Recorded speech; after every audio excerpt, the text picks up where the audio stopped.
లేమిలో ఉంటే నిన్ను ఏమి అడగడైనా. నేను మరలా చెప్తున్నా, మీరు లేమిలో ఉంటే ఇక్కడ కానుకలు పట్టే సమయంలో కానుక కూడా వెయ్యొద్దు. ఇలా ఏ సేవకుడు బహుశా చెప్పుండకపోవచ్చు, నేను చెప్తున్నా.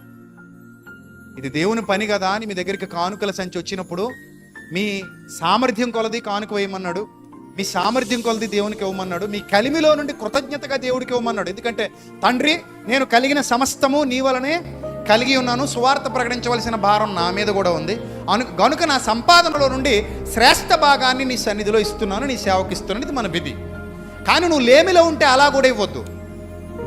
నువ్వు లేమిలో ఉంటే దేవుని సన్నిధికి ₹1 కూడా ఇవ్వద్దు. ఇప్పుడే కదా, ఇప్పుడు ఇవ్వద్దు, ఎక్కడ ఇవ్వద్దు.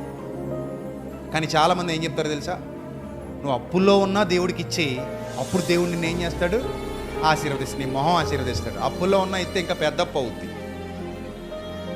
అప్పుల్లో ఉన్నాడు ఎందుకు ఇవ్వాలి, అడ్డంగా మిగిలిపోయినాడు ఇవ్వాలి. అలా చెప్పొచ్చుగా, అంతేనా? ఎవడు హ్యాపీగా ఉన్నాడో వాడు కొంచెం ఎక్కువ ఇవ్వగలడు, ఎవడు బాధలో ఉన్నాడో అసలు ఏమీ ఇవ్వలేడు. అది కదా నేర్పించాలి. ఒకరి భారాలు ఒకరు పంచుకోవడం అంటే అదే కదా. అది మానేసి అప్పుల్లోంచి దశంభాగాలు ఇవ్వాలంట. మరి వీళ్ళకి ఏంటి మాయ బోధలు, ఏంటి మాయ మనుషులు.